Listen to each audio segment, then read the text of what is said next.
네, 현재 시간 2시 10분 지나고 있습니다. 코스닥도 하락폭을 많이 만회해서 현재는 0.2% 내림세만, 소폭의 내림세만 보여주고 있습니다. 오늘 장 또 무엇이 중요한지 긴급 진단 세 가지 상황실을 통해서 알아보도록 하죠. 유지인베스트 이정민 이사 나왔습니다. 어서 오세요. 네, 안녕하세요. 네, 금요일 또 정리해주는 우리 이정민 이사와 함께 세 가지 상황실 바로 들어가 보겠습니다. 대한항공입니다. 또 한 번 실적을 경신했습니다. 무려 3개 분기 연속 어닝 서프라이즈고요. 이 3분기만 봤을 때 사상 최대 영업이익으로 작년 전년 동기 대비 91%나 증가를 했어요. 네.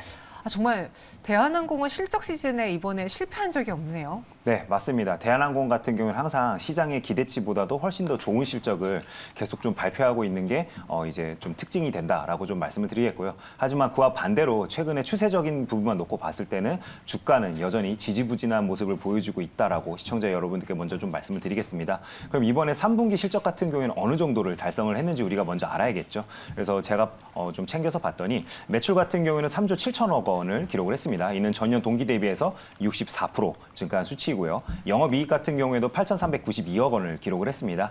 이는 전년 동기 대비해서 91% 증가한 그 분기 사상 최대 영업이익을 달성을 했습니다. 그래서 이렇게 좋은 실적을 달성한 이유는 코로나로 인해서 급감했던 여객 운항과 관련된 부분에서 점점 이제 그 여객 운송 수요가 증가함에 따라서 거기에 따른 이익도 증가하고 있다라고 시청자 여러분들께 좀 말씀을 드리겠습니다. 특히나 이번 3분기 실적 같은 경우에는 안 그래도 정부에서도 지금 현재 항공기와 관련된 여행 슬롯을 점점 인천공항을 통해서 열어주고 있죠. 거기에 발맞춰서 여름 성수기 시즌까지 겹치다 보니까 이번에 더욱더 좋은 좀 실적을 기록할 수 있지 않았을까 이렇게 좀 생각이 됩니다. 그래서 여행과 그다음에 여객과 화물 부분을 좀 나눠서 시청자 여러분들께 좀 자세히 좀 말씀드린다면요.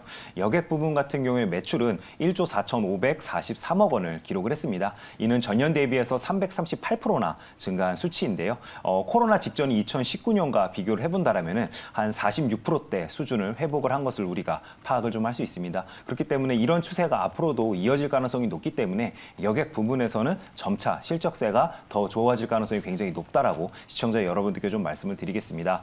아무래도 유럽과 일본을 비롯한 그 주요 국가들이 지금 현재 외국인의 입국을 간소화를 추진을 하고 있고 실제로 그렇게 행동을 하고 있습니다. 그러다 보니까 글로벌리하게는 여행 규제가 완화되는 추세를 현재 보여주고 있다 보니까 발맞춰서 좀 이동 자체가 좀 증가하고 있다라고 시청자 여러분께 좀 말씀을 드리겠고요. 화물 같은 경우에는 매출이 1조 9천억 원을 달성을 했습니다. 이는 전분기와 비교를 해본다라면은 14% 감소한 수치인데요. 아무래도 우리나라 같은 경우는 반도체 수출이 굉장히 많은 편인데 반도체 수출도 한풀 꺾였다는 이야기가 지속적으로 좀 나오고 있죠. 그리고 중국 같은 경우에도 아직 정상화를 본격적으로 선언한 부분은 아니기 때문에 그런 부분에서도 좀 지연되는 수요들이 있다라고 좀 말씀을 드리겠고요. 결정적으로 지금 현재 미국에서 지속적으로 금리 인상을 하면서 글로벌리하게는 경기 둔화 영향으로 물동량이 점차 감소하는 추세를 보이지 않을까 하는 이제 염려하는 시선이 워낙 많다 보니까 화물의 매출은 앞으로도 좀 줄어들 가능성이 굉장히 높다라고 말씀을 좀 드리겠습니다. 네, 사실 그동안 이제 대한항공이 리오프닝에도 불구하고 못 갔던 이유가 있잖아요. 네네. 환율도 문제가 있었고요. 그리고 유가도 올랐던 게 걱정이었고 아직 그 공항이라던가 여객 상황에서 정상화가 완벽하게 되지 않았다. 일할 사람이 없다라는 문제도 있었고 또 여객이 늘어나는데 지금 화물이 감소하면 실적에 타격일 것이다. 온갖 불안한 것들이 있었거든요. 그쵸. 근데 이번 실적을 통해서 보여준 거잖아요. 이제는 이런 악재라고 해야 되나? 이런 불안 요인들이 더 이상 작용하지 않는다. 걱정하지 않는다라고 해도 될 건지 궁금하네요.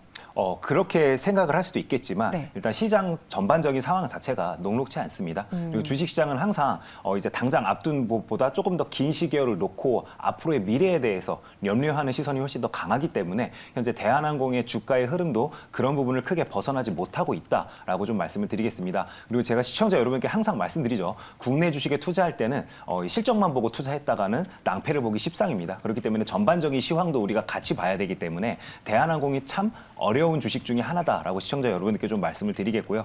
특히나 항공 섹터 같은 경우에는 현재 악재에 민감하게 좀 반응을 하고 있는 대표적인 섹터 중에 하나다라고 좀 말씀을 드리겠습니다.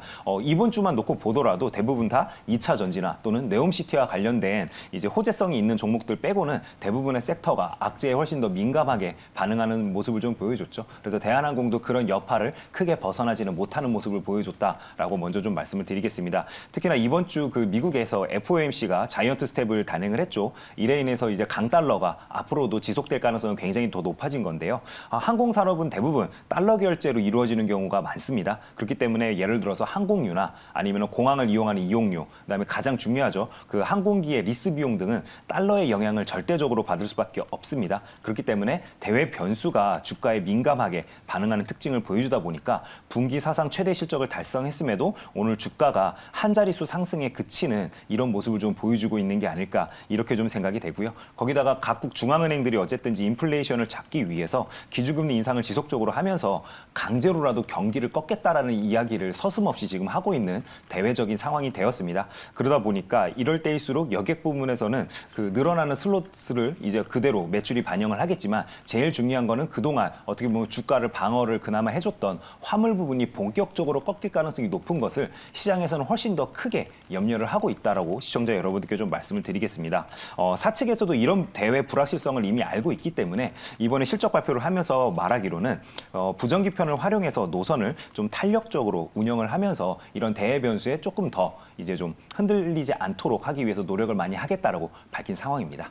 네, 오늘 리오프닝 주들이 상승하고 있어요. 그 네네. 이유가 아직 확실한 건 아닌데 중국 내에서 올해 안에 혹은 내년 초에 뭔가 코로나 정책과 관련한 변화가 있을 수도 있다라는 이야기가 나오면서 화장품주, 여행주들, 이런 리오프닝 주들이 특히 카지노주들도 급등세를 보였거든요.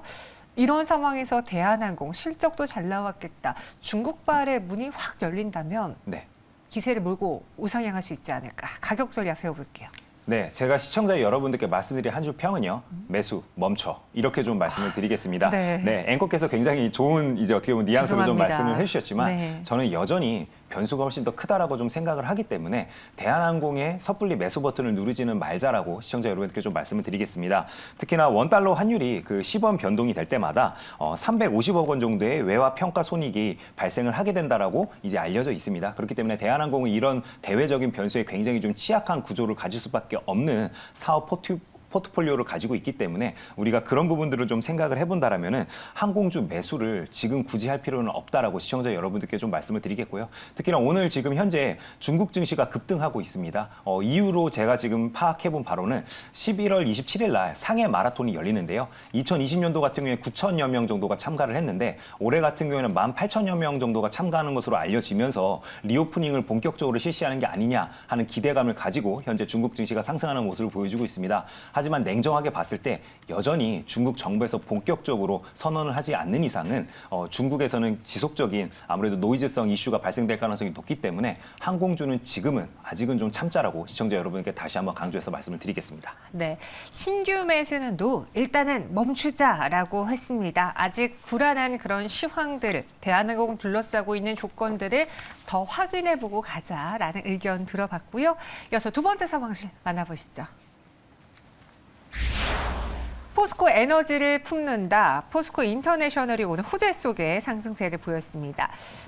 포스코 에너지랑 합병이 승인이 됐고요. 이전에도 뉴스가 나왔는데 이제 승인을 받은 거예요. 그리고 에너지 사업에 3조 8천억 원에 투자하겠다라고 했습니다. 어떻게 탈바꿈할 수 있을까요? 네, 오늘 아침부터 이제 동사 그 공시가 8시 30분쯤에 제가 올라왔던 것으로 좀 기억을 하는데요. 이런 합병 시너지와 더불어서 구체적인 투자 방안에 대해서 회사가 좀 발표를 했기 때문에 그런 부분에서는 시장에서는 굉장히 좀 주가가 뜨겁게 반응을 오전 중에는 좀 해준 게 아닐까 저는 좀 그렇게 좀 생각을 하고 있습니다. 합병 후에 매출 같은 경우에는요, 약 40조 원대에 이를 것으로 현재 예상이 되고 있습니다. 그다음에 영업이익 같은 경우는 1조 원 규모의 이제 그 규모의 경제를 어느 정도 좀 달성할 것으로 보여지기 때문에 에너지 에너지 전문 기업의 탄생이 이제 이루어졌다라고 시청자 여러분들께 좀 말씀을 드리겠습니다. 특히나 그 중기 계획을 오늘 회사가 좀 밝혔었는데요. 3년간 그 LNG 밸류 체인에 집중 투자를 하겠다라고 좀 밝힌 부분이 가장 특징이 된다라고 좀 말씀을 드리겠습니다. 좀 세부 내용을 좀 말씀드리면은 LNG 터미널 건설에 한 1조 6천억 원 정도를 투자를 하고요. 그 호주 자회사를 통해서 천연가스 생산 확대 등에 한 1조 3천억 원 정도를 투자하겠다라고 회사에서 밝혔습니다. 그다음에 7천억 원 정도 되는 돈은 인천의 LNG 발전에 투자를 좀 더 공격적으로 하겠다라고 밝혔습니다. 그래서 총 2025년도까지 약 한 3조 8천억 원의 투자를 하는 굉장히 큰 프로젝트이기 때문에 사측에서도 큰 투자를 좀 단행을 해서 공격적으로 어떻게 보면 앞으로 좀 영업을 펼치겠다라고 선언을 한 그런 날이 되지 않을까 이렇게 좀 생각이 되고요. 특히나 지금 현재 불확실성이 높아지고 있는 대외 환경 속에서도 이런 공격적인 투자를 하는 이유는 바로 포스트코 그룹의 장기 계획 때문에 그렇다라고 좀 말씀을 드릴 건데요. 그룹 전체로 놓고 봤을 때는 그 비철강 분야의 비중을 확대시키려는 전략을 현재 가지고 있습니다. 그래서 철강 사업이 현재 그 차지하는 영업이익 비중이 한 56% 정도 되는데 이를 점차 지속적으로 좀 낮추겠다는 게 포스코 그룹의 전략입니다. 그러다 보니까 최근에 계속 포스코 그룹 쪽에서 나오는 이야기가 2차 전지 소재와 관련된 부분에서 투자를 하는 부분을 우리가 뉴스로 지속적으로 좀 확인할 수 있었죠. 그다음에 오늘 같은 경우에도 이런 식으로 LNG 에너지 밸류 체인에 투자를 하는 것들을 비롯해서 회사가 점점점 사업 영역을 넓히고 있다. 이렇게 좀 말씀을 드리겠습니다. 네, 포스코 인터내셔널 현재 5%대 상승세를 보여주고 있습니다. 그래서 최근에 어떤 뉴스가 있었지? 또 포스코 인터내셔널 찾다 보니까 일론 머스크가 찍은 미래 교통수단, 운송수단이잖아요. 하이퍼루프에 이 포스코 인터내셔널이 뛰어들었다라는 뉴스가 최근에 나왔어요. 그렇죠. 이 하이퍼루프 사업에 진출했다라는 게 의미를 부여할 만한 가치가 있는지 지금 미래 운송수단으로 반응해주고 있는 거는 뭐 자율주행, 그렇죠. UAM 정도잖아요. 그쵸. 하이퍼루프도 언젠간 테마를 만들까요? 네, 하이퍼루프도 분명 더 좋은 뉴스가 나온다라면은 네. 저는 테마를 형성할 것으로 현재 예상을 좀 하고 있습니다. 그렇기 때문에 우리가 하이퍼루프와 관련된 종목들은 이미 검색을 해보면 어느 정도 파악이 가능한데요. 그래서 포스코 인터내셔널 같은 경우에도 이제 그런 이슈가 불 때 같이 좀 합류를 할 수 있을지는 우리가 앞으로도 좀 눈여겨봐야 될 이제 항목이 된다라고 시청자 여러분들께 좀 말씀을 드리겠고요. 특히나 한창 그 UAM 테마와 그 잘 움직였듯이 좀 더 구체적인 테마가 나온다라면 아마 시총이 가벼운 종목들부터 먼저 좀 반응을 할 것으로 저는 좀 생각을 하고 있습니다. 특히나 그 포스코 인터내셔널 같은 경우에는요, 그 11월 1일 날 그 네덜란드의 하이퍼루프 기업과 업무 협약을 체결했다는 뉴스가 나왔습니다. 그러면서 이제 관련주로 이제 엮일 가능성이 굉장히 좀 어떻게 보면 높아진 부분인데요. 이 네덜란드 회사 같은 경우에는 지난 2017년도에 그 일론 머스크의 그 스페이스 X가 주최한 하이퍼루프 컨테스트에서 우승을 차지하면서 기술력을 어느 정도는 좀 검증을 받은 것으로 현재 시장에서는 파악을 하고 있습니다. 근데 하이퍼루프라는 게 어떻게 보면 공기 저항이 거의 없는 이제 그 진공 상태의 튜브 내부에 자기부상 캡슐을 띄워서 이제 이동을 하겠다는 신개념 그런 교통 개념입니다. 근데 포스코 인터내셔널 같은 경우에는 이번에 이 그 네덜란드 회사의 지분도 투자하고 이제 그런 식으로 협약을 맺어가지고요. 앞으로 비즈니스 파트너로서의 그 확대를 좀 공고히 하겠다라고 밝혔습니다. 그래서 포스코 그룹에서는 이쪽으로 이제 하이퍼루프를 건설하는 데 필요한 강판들을 납품을 하겠다는 게 결국에는 가장 큰 그림이 아닐까 저는 좀 그렇게 생각을 합니다. 하지만 제가 생각했을 때는 지금 가장 큰 난제는 하이퍼루프와 관련되어서는 과연 사업성을 낼 수 있을지가 가장 큰 의문이 된다라고 좀 말씀을 드리겠습니다.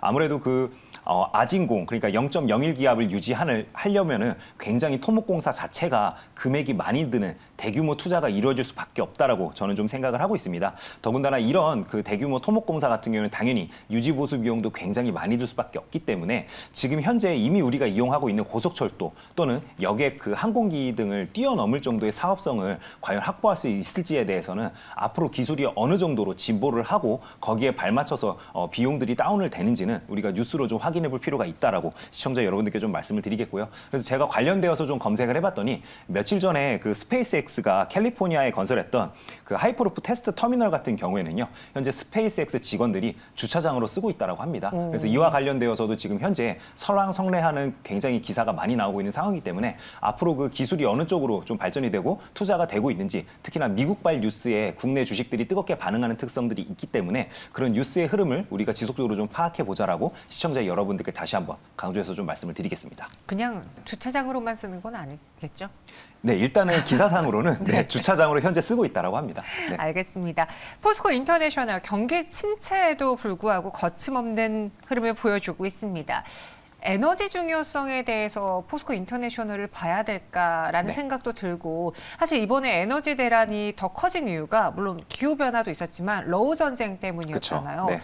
그럼 이 에너지 대란에 대한 중요성이 점점 커지면서 포스코 인터내셔널의 가치도 높아질 수 있을까요? 네, 저는 높아질 수 있다라고 생각을 하고요. 그런 의미에서 시청자 여러분들께 말씀드린 한 줄 평은요. 네. 방향성은 맞다. 이렇게 좀 말씀을 드리겠습니다. 방금 앵커께서 굉장히 중요한 포인트를 짚어주신 것 같아요. 그전까지는 에너지는 사실 그냥 에너지 분야였습니다. 하지만 에너지라는 분야 자체가 지금 현재는 안보의 영역으로 들어왔죠. 그렇기 때문에 각국에서는 관련된 투자를 앞으로도 많이 할 수밖에 없기 때문에 토탈 솔루션을 어느 정도 제시할 수 있는 이런 포스코 인터내셔널과 같은 어떻게 보면 종목들, 회사들이 앞으로도 부각될 가능성이 굉장히 높다라고 생각이 되고요. 관련되어서도 그런 이제 시대적인 흐름에 맞기 때문에 저는 동사의 주가 매수해 볼 만하다라고 좀 생각이 됩니다. 그런 의미에서 제가 추천드린 매수청 가격은 오늘 같은 경우 오전에 이제 좀 큰 상승이 나오고 지금 현재 윗꼬리가 달리는 모습이죠. 맞아요. 하지만 저는 121선 부근에서는 한 번쯤 접근해 볼 만하다라고 생각이 되기 때문에 22,300원을 매수 가격으로 좀 제시를 해드리겠고요. 목표 가격은 직전 고점이 28,000원입니다. 그래서 28,000원을 고점으로 잡고 목표 가격으로 좀 제시를 해드리겠고요. 손절 라인은 2만 원을 이탈하게 된다라면은 아예 추세가 꺾였다라고 생각이 되기 때문에 2만 원을 손절 라인으로 시청자 여러분들께 말씀을 드리겠습니다. 포스코 인터내셔널 방향은 맞다. 목표 주가 28,000원, 손절가 2만 원 제시해 드렸습니다. 마지막 상황실 넘어가 볼게요. 콘텐츠리 중앙입니다. 적자 전환이라니 범죄도시 2 수리남도 못 살릴 실적이다라는 기사가 오늘 눈에 띄었습니다. 그렇죠. 네. 3분기 영업 적자 전환 이유가 무엇이었을까요? 네, 3분기에 이번에 굉장히 그 증권가의 예상치보다도 훨씬 못한 실적을 좀 발표를 했습니다. 그래서 매출 같은 경우는 2,046억 원을 기록을 했고요. 영업이익 같은 경우는 마이너스 140억 원을 기록을 했습니다. 그래서 이렇게 좀 부진한 실적을 낸 이유를 좀 면면히 좀 살펴봤더니요. 일단은 그 JTBC 드라마 슬롯이 좀 부재를 했습니다. 그래서 월화 드라마 또는 뭐 수목 드라마 등이 아예 없었기 때문에 그런 부분들이 이제 실적에 고스란히 좀 반영이 되면서 이런 좀 부진한 실적을 냈다라고 좀 말씀을 드리겠고요. 특히나 동사 같은 경우는 코로나 기간 동안에 그 넘치는 유동성을 이제 활용을 해가지고요. 연결 자회사들을 굉장히 많이 인수를 좀 했습니다. 그런데 이런 회사들이 지금 현재 그 상각이 좀 잡히고 있는 부분들도 아무래도 영업이익에 그렇게 도움을 주지 못한 부분이 된다라고 시청자 여러분들께 좀 말씀을 드리겠고요. 그에 반해서 또 도움이 됐던 부분도 분명히 있습니다. 예를 들어서 메가박스 같은 경우에는요. 그 실적 개선이 지속적으로 좀 되고 있는 부분들, 특히나 극장을 찾는 분들이 점점 늘어나는 부분들이 실적으로 확인이 되고 있기 때문에 그런 부분은 긍정적인 요인으로 좀 작용을 했다라고 좀 말씀을 드리겠습니다. 하지만 그럼에도 불구하고 결국에는 지금 현재 만들어 놓은 그 어떻게 보면 드라마들이 지금 현재 방영 예정보다도 좀 지연되는 경우도 발생이 되고 있기 때문에 그런 부분들이 굉장히 실적에는 안 좋게 반응을 하고 있다라고 좀 말씀을 드리겠습니다.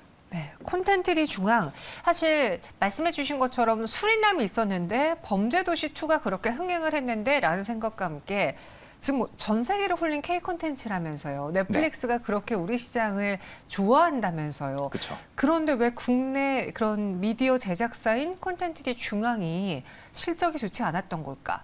근데 딱 이 한 회사에만 해당된 내용도 아닌 것 같던데요. 네, 맞습니다. 전반적으로는 최근에 그 컨텐츠 관련된 종목들의 움직임이 그냥 어떻게 보면은 좀 일정 매매와 비슷하게 좀 흘러가는 경향을 많이 보입니다. 그래서 실적에 민감하게 반응하기보다는요. 예를 들어서 기대작이 하나 있으면은 기대작이 이제 그 개봉을 앞둔 시점을 두고 이제 미리 좀 상승을 했다가요. 이제 그 상영일이 다가오면은 오히려 빠르게 하락하는 좀 모습을 보여주는 그런 좀 흐름을 전반적으로 좀 띄고 있었다라고 먼저 좀 말씀을 드리겠습니다. 그다음에 어떻게 보면은 범죄도시 2나 방금 말씀해 주신 수리남처럼 최근에 굉장히 히트했던 이제 그런 드라마나 이런 영화들이 있었음에도 불구하고 이런 어떻게 보면 낮은 실적을 기록했던 이유는 바로 넷플릭스 등 글로벌 OTT와 맺어 있는 그 지식재산권 IP와 관련된 부분이다라고 좀 말씀을 드리겠습니다. 지금 현재 넷플릭스 같은 경우는 적극적으로 국내 컨텐츠 기업들의 이제 그 제작과 관련되어서는 비용을 많이 대주는 것으로 알려지고 있습니다. 하지만 그 컨텐츠가 방영을 시작을 했을 때 굉장히 큰 수익을 안겨줬을 때 이 수익과 관련되어서는 이제 지식재산권을 전부 다 이제 OTT 업체들이 가지고 있는 식으로 좀 계약을 하다 보니까 런닝 개런티에 대한 부분을 전혀 얻지 못하고 있어서 그런 부분들이 반영이 되지 않고 있는 게 가장 큰 좀 약점 요인으로 작용하는 게 아닐까 이렇게 좀 생각이 되고요. 그럼에도 불구하고 제가 현직에 계신 분들께 좀 여쭤봤더니 사실 넷플릭스와 같은 글로벌 OTT가 들어오기 전에는 굉장히 드라마 제작이나 이런 환경들이 열악했었는데 그런 부분이 개선되고 있는 부분에 대해서는 굉장히 높은 점수를 주고 있는 게 제가 느꼈던 좀 특징이 아닐까 이렇게 좀 생각이 되고요. 앞으로는 그래서 IP와 관련된 부분만 계약상으로 조금 더 좋은 어떻게 보면 계약을 좀 맺게 된다라면은 컨텐츠리 중앙과 같은 기업들의 그 영업 이익에도 굉장히 큰 도움이 될 것으로 좀 예상이 되고 있습니다. 네, 저희 시청자분 중에 한 분 고양이님이요.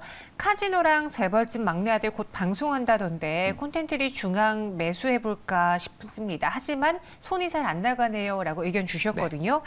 회복하는데 시간이 필요할까요? 콘텐츠리 중앙에 대한 투자 의견 한 줄 평 주시죠. 네, 제가 시청자 여러분들께 말씀드린 한 줄 평은요. 11월 20일부터 카타르 월드컵이 개막합니다. 이렇게 좀 말씀을 드리겠습니다. 결국에 지금 현재 월드컵 붐이 우리나라에서도 아직까지는 감지가 되지 않고 있죠. 하지만 결국에 월드컵이 열리게 되면은 시청자들은 자연스럽게 월드컵으로 이목이 쏠릴 수밖에 없습니다. 그렇다면은 상대적으로 드라마나 영화에 대한 니즈가 줄어들기 마련입니다. 거기다가 가장 중요한 부분이죠. 얼마 전에 이태원 사건이 터졌죠. 그렇기 때문에 지금 현재 국민들 자체가 드라마나 영화에 집중할 수 있는 대외적인 환경은 되지 않는 것으로 저는 좀 생각을 하기 때문에 올 4분기에 컨텐츠와 관련된 종목들에 투자하기에는 다소 매수 버튼을 누리기에는 좀 염려되는 부분이 굉장히 많다라고 좀 생각이 됩니다. 그렇기 때문에 아바타 2가 12월 달 개봉을 하더라도 관련되어서 눈높이를 우리는 좀 지속적으로 좀 낮출 필요가 있다라고 제가 좀 시청자 여러분들께 말씀을 드리겠습니다. 그런 의미에서 오늘 그 컨텐츠리 중앙과 같은 종목들을 신규 매수 추천드리기 좀 힘들 것 같다라고 솔직하게 말씀을 드리면서 정리를 하도록 하겠습니다. 네, 콘텐츠리 중앙에 대해서도 신규 매수 노 의견 드렸습니다. 한번 잘 참고해 보시고요. 이정민 이사 여기서 인사드리겠습니다. 설명 고맙습니다. 네, 감사합니다.